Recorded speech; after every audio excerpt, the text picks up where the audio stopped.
राधे राधे, जय श्री कृष्णा। और आज है पापानकुंशा एकादशी। आइए पापानकुंशा एकादशी की व्रत कथा कहते हैं। प्रत्येक वर्ष दोनों पक्ष की एकादशी तिथि को एकादशी का व्रत किया जाता है और इस दिन श्री हरि विष्णु की आराधना के लिए एकादशी का व्रत श्रेष्ठ। हरि विष्णु की पूजा आराधना इस दिन की जाती है। प्रत्येक वर्ष दोनों पक्ष की एकादशी तिथि को एकादशी का व्रत किया जाता है। श्री हरि विष्णु जी की आराधना के लिए एकादशी व्रत अत्यंत महत्वपूर्ण माना गया है। वर्ष में कुल 24 एकादशी व्रत होते हैं, परंतु किसी वर्ष पुरुषोत्तम मास बढ़ने के कारण 2 एकादशी व्रत बढ़ जाता है, जिस कारण से वर्ष की एकादशी का संख्या 2 बढ़ जाने के कारण 26 हो जाती है। इस साल एकादशी व्रत 13 अक्टूबर को मनाया जा रहा है। जो लोग भी इस दिन श्रद्धा भाव के साथ उपवास करते हैं उनके घर सुख शांति का वास बना रहता है। इस व्रत से श्री हरि विष्णु और माता लक्ष्मी अति प्रसन्न होते हैं। इस व्रत को पूर्ण विधि विधान के साथ एकादशी तिथि में व्रत करना महत्वपूर्ण माना जाता है। पूजन तथा जप तप करना चाहिए। अगले दिन सूर्योदय के बाद इस व्रत उपवास का पारण करना चाहिए, क्योंकि एकादशी तिथि के व्रत के पारण का विशेष महत्व होता है। इसलिए द्वादशी तिथि में पारण कर लेना चाहिए। द्वादशी तिथि का चौथा घंटा हरिवासर माना जाता है, इसलिए चौथे घंटे में व्रत का पारण बहुत अच्छा माना गया है।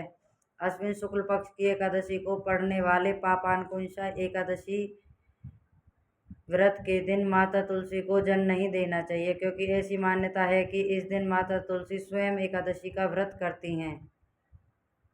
इसलिए जल देने से उनके व्रत में अवरोध उत्पन्न होता है। इस कारण से माता तुलसी को जल नहीं देना चाहिए, परंतु भगवान पद्मनाथ को तुलसी दल जरूर अर्पित करना चाहिए। इससे मनोवांछित फल की प्राप्ति होती है। पापानकुंशा एकादशी की व्रत कथा के अनुसार अति प्राचीन काल में विंध्य पर्वत पर क्रोध नाम का एक क्रूर बहेलिया रहता था। उसकी संपूर्ण जीवन लूटपाट, गलत संगति, हिंसा, उपद्रव, मद्यपान जैसे पाप कर्मों में लिप्त रहा। जब उसने जीवन का अंतिम क्षण आया, तब यमराज के दूत उसे क्रूर बहेलियों को लेने के लिए पहुँचे। तब यमदूत के दूतों ने बहेलिये से कहा कि तुम्हारे जीवन का समय समाप्त हो गया है और शीघ्र ही हम तुम्हें लेने आएंगे। यह सुनकर बहेलिया बहुत डर गया और अंगरा ऋषि के आश्रम में जा पहुंचा। ऋषि अंगरा के चरणों में गिरकर निवेदन करने लगा कि हे मुनिवर, जैसे जीवन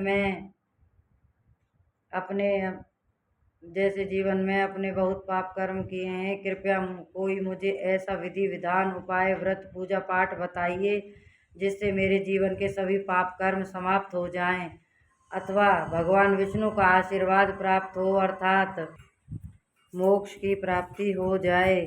तब ऋषि अंगरा ने उसे आश्विन शुक्ल पक्ष की एकादशी तिथि का पूर्ण विधि विधान के साथ व्रत करने के लिए कहा। इस व्रत को पूर्ण विधि विधान के साथ करके बहेलिया द्वारा किया गया और बहेलिया ने इस व्रत को पूरी विधि विधान के साथ किया, जिसके परिणाम स्वरूप उसके सभी प्रकार के पाप कर्म समाप्त हो गए और उसे श्री हरि विष्णु जी का परम आशीर्वाद प्राप्त हुआ। बोलिए श्री हरि विष्णु जी की जय। राधे राधे, श्री कृष्णा। आप सभी को एकादशी की कहानी कैसी लगी कमेंट में ज़रूर बताइए। राधे राधे।